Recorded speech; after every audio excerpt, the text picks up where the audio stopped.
Tired of the everyday grind? Ever dream of a life of romantic adventure?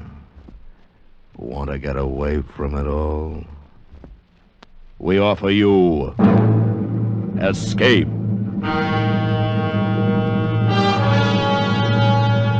Escape, transcribed to free you from the four walls of today for a half hour of high adventure.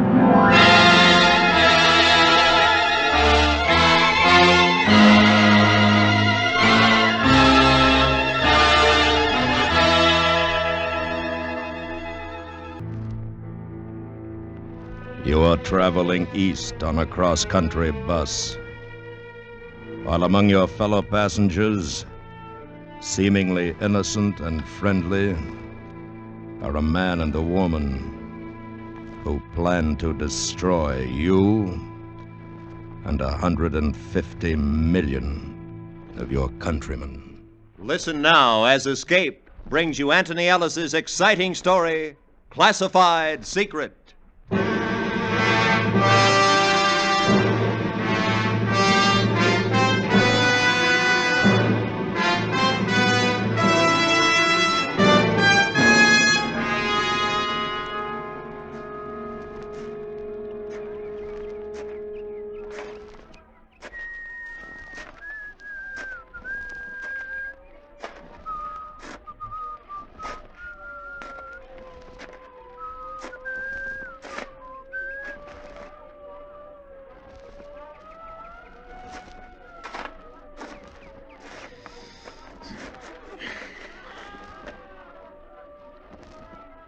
Nice day.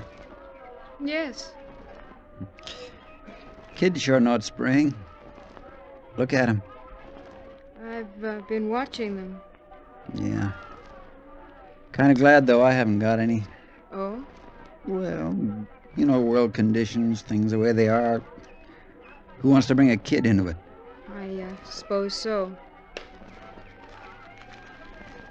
Do you have a match? Sure. Here you are. Thanks. Have you got it? What's the matter? Well, you don't look the type. I almost hoped you weren't. Have you got it? With me? No, but I'll take you to where it is. All right. The money's in 10s, 20s, and 50s. In the sack with the groceries? Mm-hmm. I thought it'd be safer that way. I guess so. How much? 10,000. 10? That's what you agreed to? I said 20. I was told 10. They made a mistake then, didn't they? Sorry. What are you trying to do? Nothing. Not a thing. I was told you were with us. I am, but I get paid for it too, don't you? I can't sit here any longer. We might be watched. Will you please give me... Sorry. It was a misunderstanding. But... Unless you want to take me to the head man, maybe he can straighten it out. I haven't any instructions for that. Where can I reach you? As of about 2 hours from now, you can't. I'm leaving town. Will you give us 24 hours? It'll take that long. I'm sorry. If you can't pay what I want, there's somebody else who will. I'm going. So long. I was sitting on a bench in a little park in North Hollywood, California. The early spring sun was warm, and there was a smell of fresh-cut grass. I watched the woman I'd never seen before walk off down the path. She was headed for the avenue, and some cars parked beyond the trees. I thought how nice it would have been if she were just a woman in the park and nothing else. I waited until she was out of sight, then I got up and walked away in the opposite direction.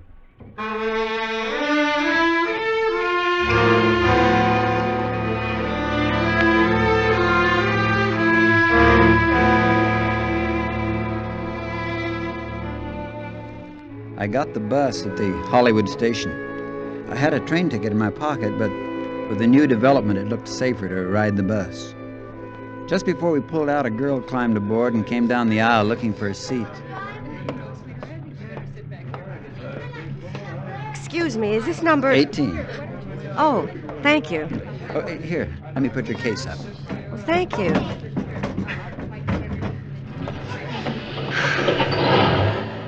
I was afraid I was going to miss it. Yeah, I know how it is.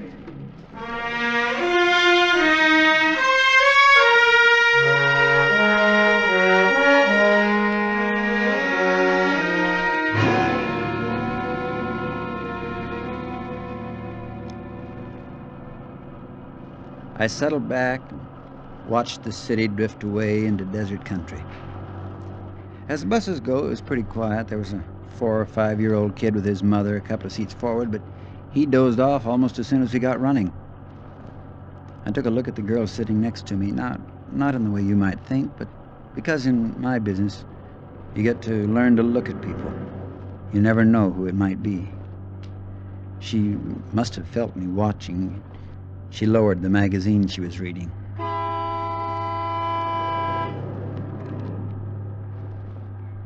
Would you care to look at one of these? That's nice of you. I always forget to buy them. Well, this one's a mystery. I don't usually read them, but on a long trip, they kind of pass the time away. Yeah, they do. How far are you going?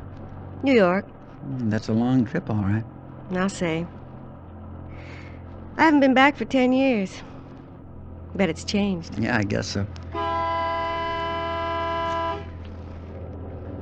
I read the mystery well into Arizona.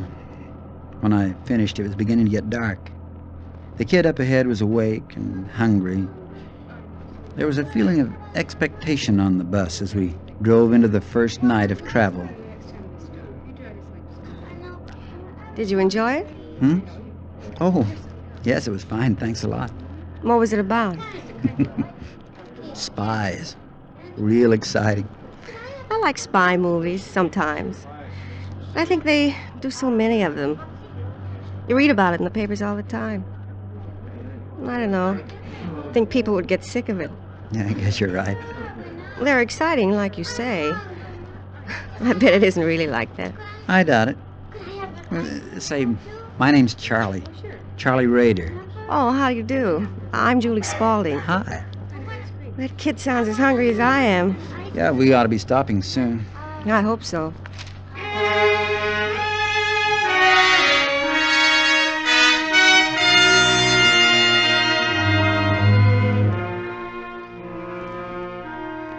About 15 minutes later, we pulled up at a restaurant terminal and went in for food.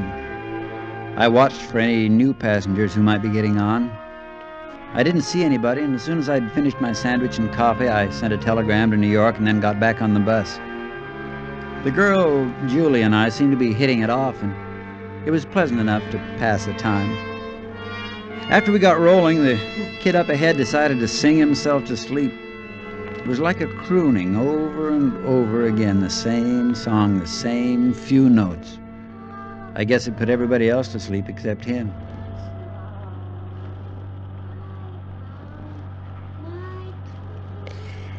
Makes you sleepy, doesn't it? Yeah. Reminds me of when I was a kid. I used to do that. Kids are funny. How? Well, I don't know. I'm going back to New York for my sister's wedding. She's getting married next week. She says she wants lots of kids.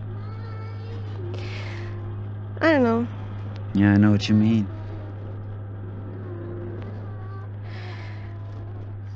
Mind if I ask you something?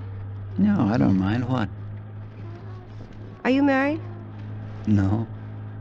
I don't mean it the way it sounds. I'm always interested in trying to guess about people. Now, I would have figured you were a married man with maybe 2 or 3 kids. No, I'm not married. Oh. I hope you don't think I'm nosy. No. Well, that kid singing fixed me. I'm gonna take a nap. Good night, Charlie. Good night.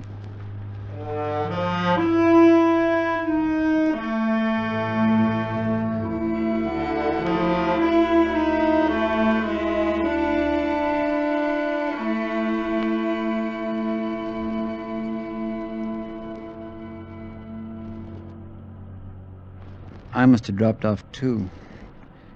When I woke up, she had her head on my shoulder. A lock of her hair was falling over her closed eyes. And then I knew something was different on the bus. Somebody on the other side of the aisle, watching. Excuse me, mister. You got a match? I'm clean out. Hmm? Sure. Just a minute. Here you are. Thanks. No, keep them. Oh, fine. Thanks a lot. Say, have you got any idea where we are? I'm not sure. I got on at Flagstaff an hour or so back. Oh, boy, I envy her. I wish I could sleep like that. Your wife? No. Oh, say, that's rude. Hmm? Taking your matches and not offering you a cigarette. Oh, that's okay. No, I don't want one now, thanks. Say, I want to tell you something. Hmm? There's a lady in the seat behind you. I think you've met her before in the park. Right? Mm-hmm. We brought her with us to identify you. But she gave us a pretty good description back in L.A. Good for her. Yeah. This is going to be a nice trip. Nothing like traveling with people you know, is there? Nothing like it. I don't suppose you've got any reading material you could let me look at. How about a mystery? It's a spy story. Pretty good. No, I was thinking of something else. I think you know. Something more scientific. I'm very interested in airplanes. Jet motors. Sorry.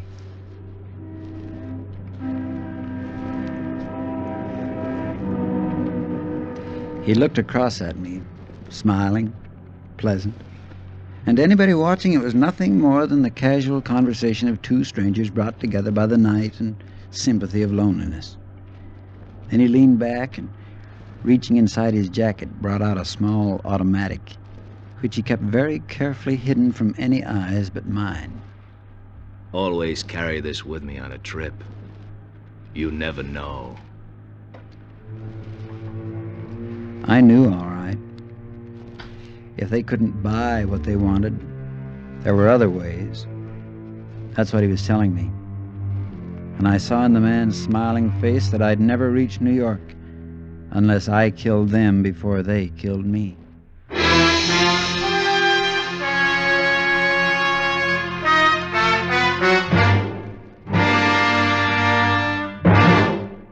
We will return to Escape in just a moment, but first, the program that follows tonight's story of escape is a special repeat broadcast of CBS Radio's hard-hitting drama, Bomb Target USA, with Arthur Godfrey as narrator and a corps of crack CBS radio newsmen reporting from spotter locations and from so-called enemy bombing squadrons approaching our shores. Bomb Target USA reports factually and without fanfare exactly what America can expect today if enemy atomic bombers raided our major cities.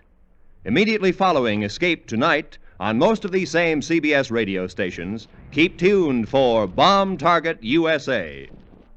And now, back to Escape.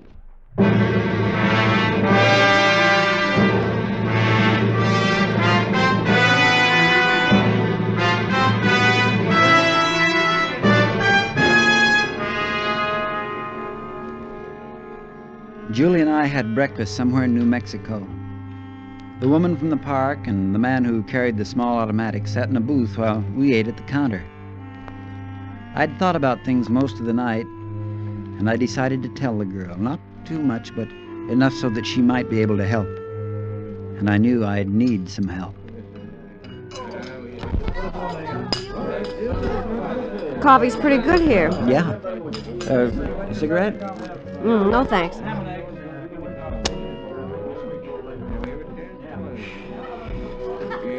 Julie, Yes? I want to tell you something. Oh?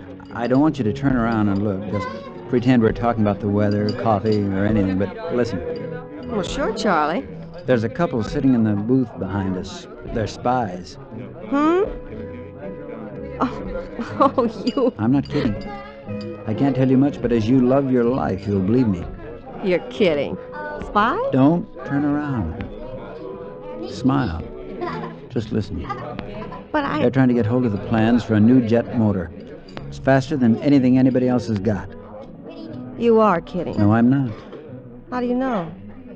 How do you know about it? I'm working for the government, FBI? in a way. Now, I need you to help me. Me? They think I've got the blueprints, the plans, and they're going to try and get them from me. But can't we get the police? No, Well, why? because we're trying to get the head man. And if those two are arrested, we'll have to start all over again. They think I'm working with them. But I got tough about the money they offered, so now they're going to try and get rid of me and get the secret for nothing. Did they follow you from Los Angeles? Yes, they got on during the night in Flagstaff. All right, folks. I don't see... Well... Just stick with me.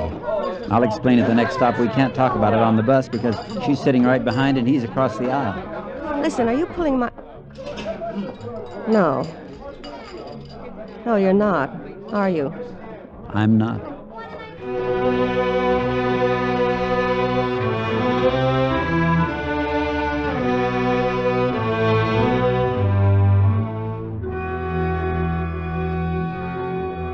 We went on through New Mexico and the Pink Rock and the desert. We talked a lot of nonsense, and after a while I could see she was getting back to the idea that I'd been kidding, especially after the man with the gun introduced himself as Mr. Hutchinson and started to talk about fishing. It was about a half hour before our lunch stop. Now, you take some of that Northern California country. Talk about trout, steelhead. I tell you, My you have dad never used to seen... take us up, my sister and me. Oh? Take us up to a place in Maine. Oh. Dad always wanted a couple of boys, I guess, but when he saw what he got, he figured it wouldn't spoil his plans anyway. So he took us fishing every summer. You should have seen the fishing up there. Yeah. I'd like to. Someday. I'd like that. How about you, Mr. Rader? Do you like fishing? No, not much. Did you ever try it? A little when I was a kid. You ought to take it up again. If you have time. Yes, I might do that. Yeah, if a man had a little money put away, he could do a lot of fishing. That's the way to live. Have about $10,000, go all over the country fishing, no work, no worries. How does that sound, Miss Spaulding? Oh, what a life. It'd take more than 10,000. Oh, I don't know. 10's better than nothing. $10,000? Why, you could... They went on talking, and Oh, I did some fishing is thinking. He was smarter than I'd thought. Looked like a nice, average guy and behaved like one. That's one thing I'd learned. The more ordinary you can be, the less you're going to be suspected, and these people had it down to a science. It wasn't going to be easy because I was going to have to convince Julie all over again. I could see that.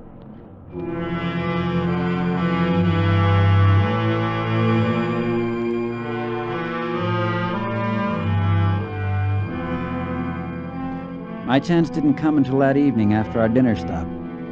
By that time, the woman in the park, who went by the name of Lisa Nyland, Hutchinson, the girl, and myself, all four of us were buddies. We'd pulled up over the Colorado border. There was some kind of trouble up ahead, a slide or a wreck. And the driver told us we'd have a half hour or so before we went on. You want to take a walk for a while? There's a cafe a couple of 100 yards back. I'll give you a call when we're ready to move on. Kind of nice to have an extra leg stretch. How about some coffee? That'd be nice. Charlie? Oh, I don't know. I'd like to have a look at the valley down there. We might walk up the dirt road away, get a pretty good view, sunset and all. Romantic, huh? Sure. Why not? Oh, Charlie. Okay with you, Lisa? You feel romantic? Want to see a valley in the sunset? That'd be very nice. Okay, let's go. We walked away from the bus and up a narrow ranch road. About 100 yards up, there was a curve and around to the stand of trees. When we got there, you couldn't hear the sounds from the highway any longer. It was peaceful and it was very pretty. I knew that Hutchinson was delighted about the suggestion. It was going to give him his chance, but he made the mistake of playing it a little too clever. And he kept his game of small talk going a minute too long. We'd got to the top of a cliff overlooking the valley when I stumbled on a rock and fell a few steps behind before they had a chance to stop. And when they did, I already had my gun out. Hey, what are you going to do? Target practice? No. Julie, get over here. You two, stay where you are and keep your hands behind your head. Charlie, are you sure they seem to be... I know what they seem. Now look, I don't want to do this, but it's you or me. You should have made the right deal in the first place. I can't let you go, you know that. We might still make a deal. You had your chance. We've got the 10,000. How about waiting till we get to the next town? We'll have the rest of it telegraphed I make out. mistakes, but not that kind. If you told us what you wanted, we might have been able to get the 20,000 for you in Los Angeles. Turn around, both of you. Oh, now, wait a minute. We're all in this together. We all want the same thing. You figure you can get more money from the head man in the East. Okay. Give us a chance to get it for you. We're in contact. Turn around. He gives us our orders. What difference does it make? Now, look, you shoot us. What do you think they'll do? They won't let you get away with it. They'll kill you. Charlie, you can't just shoot them. Turn them over to the police. You can't Be just quiet. shoot them. He can't tell the police, Julie. He's with us. Only he wants money out of it. And he thinks he'll get more from the head man in the East. Turn around. I'm not going to say it again. Charlie, don't. I know you've got a duty, but you can arrest them. Please, you can still... I told you to be quiet. Arrest? Listen, Raider, you're not going to... You're not going to kill us over 10,000. Why, it's murder, even if you... Miss Nyland dropped without a sound. Hutchinson held his middle for a second and tried to keep his balance. I shot him in the back of the head. I knew he was dead before his body slipped to the ground. The girl just stood next to me, her hands tightly covering her mouth, and she was shivering. I took a look across the wide valley. The sky was turning purple. I've never seen anybody killed before. I'm sorry. Couldn't you have arrested them or something? Couldn't you? Did you have to? I had to. They wouldn't have stopped at killing both of us if they'd had the chance. What are you going to do? What are you going to do now? I've got to get the money for evidence. What are you going to tell the driver? He'll ask where they are. Charlie? Driver's going to wonder where they are. Charlie, what are you doing? I've got to put them over the cliff. Oh, no. Oh, no. I've got to. Oh. Oh, no. No, you can't. Charlie, no.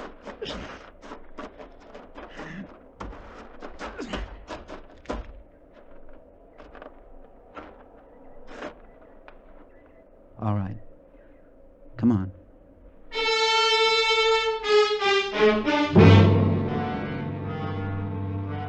We got back to the bus, and neither of us said anything about the two we'd walked off with.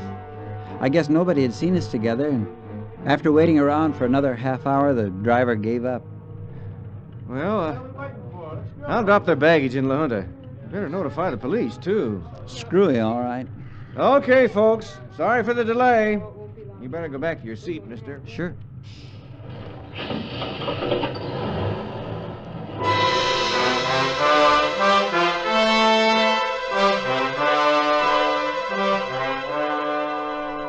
I was starved when we pulled into the depot at La Junta. I'd already made up my mind to lay over and take a detour on another bus. The girl wasn't going to be able to keep quiet much longer, and I had to get rid of her. We got out of the bus, and the two men were standing alongside, waiting. Just a minute, please. Hmm? We're special agents for the FBI. Search him, Larry. Yeah, just a gun and money. Where are the other two? The other two? They're dead. He killed them. Oh. We'll take those plans now, Mr. Rader. And don't do anything silly. There are 4 men covering you. Okay. It's in my shoe. You want me to take it off now? Please.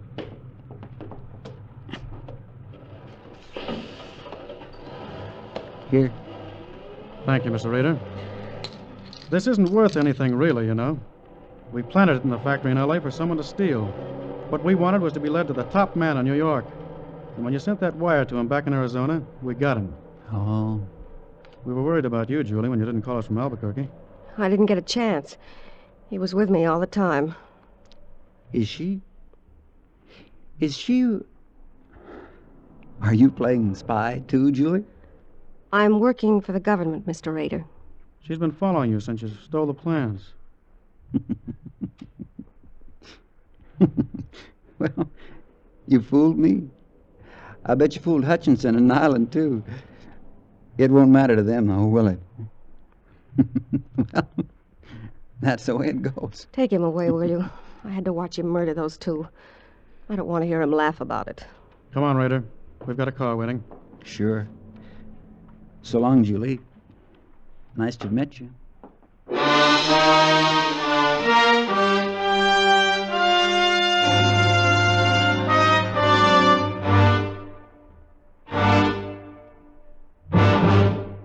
Escape has brought you Classified Secret, written and directed by Anthony Ellis, starring Parley Bear. Featured in the cast were Charlotte Lawrence, Peter Leeds, Miriam Crucian, Tim Graham, Leroy Leonard, and Georgia Ellis. The special music for Escape is composed and conducted by Leith Stevens. Next week.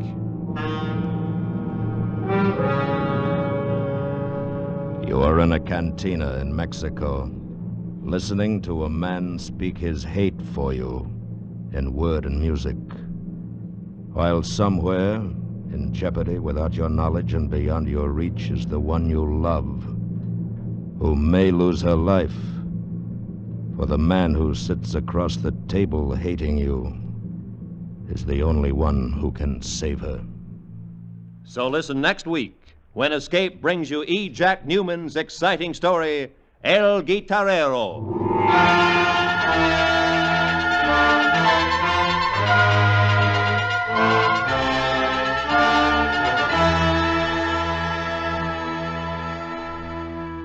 Tomorrow night, the Lux Radio Theater stars Jane Wyman and Dick Hames. The play is Just for You, with Jane recreating her original screen role. It's a musical comedy about a widowed Broadway play producer who loves his star and faces complications in the reactions of his son and daughter. Just for You, Lux Radio Theater presents the stellar co-starring combination, Jane Wyman and Dick Hames, tomorrow night on most of these same CBS radio stations. The same evening, CBS Radio stars Fred McMurray in Suspense's saga of The Great Train Robbery. That's tomorrow night at the Star's address. This is Roy Rowan speaking. And remember, you have a date with Arthur Godfrey's Talent Scouts, Monday evenings on the CBS Radio Network.